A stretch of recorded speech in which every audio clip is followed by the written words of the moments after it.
So guys, அனைவருக்கும் வணக்கம். இன்னைக்கான வீடியோவில் நம்ம ஜோஸ் ஹேசல்வுட் மற்றும் மத்திஷா பத்திரனாவோட இன்ஜுரி அப்டேட் பத்தி தான் இந்த வீடியோல நம்ம கிளியரா பார்க்க போறோம். ரெண்டு பிளேயருமே அந்த டீமுக்கு பிரைம் ஃபாஸ்ட் பவுலர்ஸ். சோ அவங்க விளையாடுவாங்களா இல்ல எப்பதான் அவங்க டீம்ல ஜாயின் பண்ணுவாங்க, இதெல்லாம் பத்தி தான் இந்த வீடியோல நம்ம கிளியர் கட்டா பார்க்க போறோம். சரி வாங்க வீடியோக்குள்ள போயிடலாம். ஜோஸ் ஹேசல்வுட்டை பொறுத்த வரைக்கும் ஆல்ரெடி இன்ஜுரியில தான் இருந்தாரு. அதனாலேயே அவரு T20 வேர்ல்ட் கப்பையே ஸ்கிப் பண்ணாரு. அது ஆஸ்திரேலியாவோட மட்டும் முடியல, IPL 2026ஐயும் தொடர்ந்து தான் வருது. ஹேசல்வுட்டை பொறுத்த வரைக்கும் ஃபர்ஸ்ட் ஃபியூ மேட்சஸ் RCBக்காக அவர் ஸ்கிப் பண்ணுவாருங்கிற மாதிரி தான் தெரிய வருது. எவ்வளவு நாளைக்குன்ட்டு எக்ஸாக்ட்டா கேட்டீங்கன்னா குறிப்பா ஏப்ரல் 11 வரைக்கும் அவர் விளையாட மாட்டாருங்கிற மாதிரி இன்சைட் ஸ்போர்ட்ஸ்லாம் வந்திருக்கு. RCBயோட ஃபாஸ்ட் பவுலிங் அட்டாக்கே ஜோஸ் ஹேசல்வுட்டை நம்பி தான் இருக்கு. இதுதான் நிதர்சனமான உண்மையும் கூட. பிசியோட்ட இருந்து ஒரு கிளியரன்ஸ் வர வரைக்கும் RCB மேனேஜ்மெண்ட் வெயிட் பண்ணி தான் நானும் அவரு ஃபிட்னஸை கிளியர் பண்ணால் மட்டுமே RCB ஸ்குவாட்ல வந்து சேருவாரு. ஏன் ஜோஸ் ஹேசல்வுட்டுக்கு இந்த அளவுக்கு டிமாண்ட்னு பாத்துக்கிட்டீங்கன்னா 2025ல அவங்களோட மெய்டன் டைட்டில் வின் பண்றாங்க.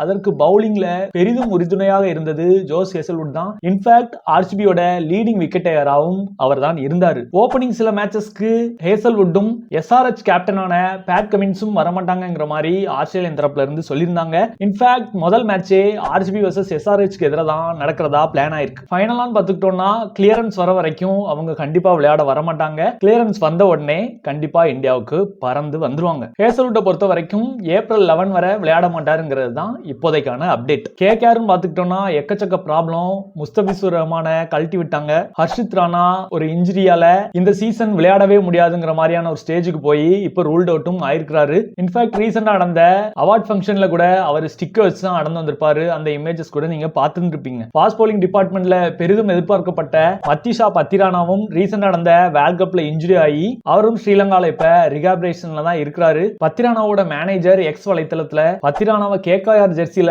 நேத்து போஸ்ட் போட்டிருந்தாரு. அதன் மூலமா அவர் ரெடி டு பிளேங்கிற மாதிரி நம்ம எடுத்துக்கலாம். பட் KKR அபிஷியல் அவங்களோட ஹேண்டில்ஸ்ல இது ரிலேட்டடா எந்த விதமான அப்டேட்டும் கொடுக்கல. கிரிக் பஸ்லயும் பத்திரானா கண்டிப்பா KKRக்காக வந்துருவாரு. சோ எந்த விதமான ரீப்ளேஸ்மெண்ட் பிளேயரையும் KKR எதிர்பார்க்க வேண்டாங்கிற மாதிரி தான் கிரிக் பஸ்ஸும் மென்ஷன் பண்ணியிருந்தாங்க. கிரிக் பஸ் மென்ஷன் பண்ணிருக்கபடி பார்த்தா KKR கான்ஃபிடண்டா இருக்காங்க. கண்டிப்பா பத்திரானாவும் இந்த டோர்னமெண்ட்ல KKRக்காக ஃபீச்சர் ஆவாருங்கிற மாதிரி. சோ கண்டிப்பா இந்த வீடியோ நீங்க கம்ப்ளீட்டா பார்த்திருப்பீங்கன்னு நினைக்கிறேன். உங்களுக்கு as a கிரிக்கெட் ஃபேன்ஸா சில ஒபினியன்ஸ் இருக்கும். அதை மறக்காம நீங்க கீழே கமெண்ட் செக்ஷன்ல கமெண்ட் பண்ணிருங்க. நீங்க நம்ம சேனலுக்கு புதுசு அப்படின்னா மறக்காம சேனலை சப்ஸ்கிரைப் பண்ணி வச்சுக்கோங்க. கிரிக்கெட் ரிலேட்டட் அண்ட் குறிப்பா IPL ரிலேட்டட் அப்டேட்ஸ் நிறைய நம்ம கொடுத்துட்டு இருப்போம். எல்லாரும் வீடியோ பார்த்ததுக்கு நன்றி. தேங்க்ஸ் ஃபார் வாட்சிங். இன்னொரு சந்திப்போம். நன்றி, வணக்கம், பை.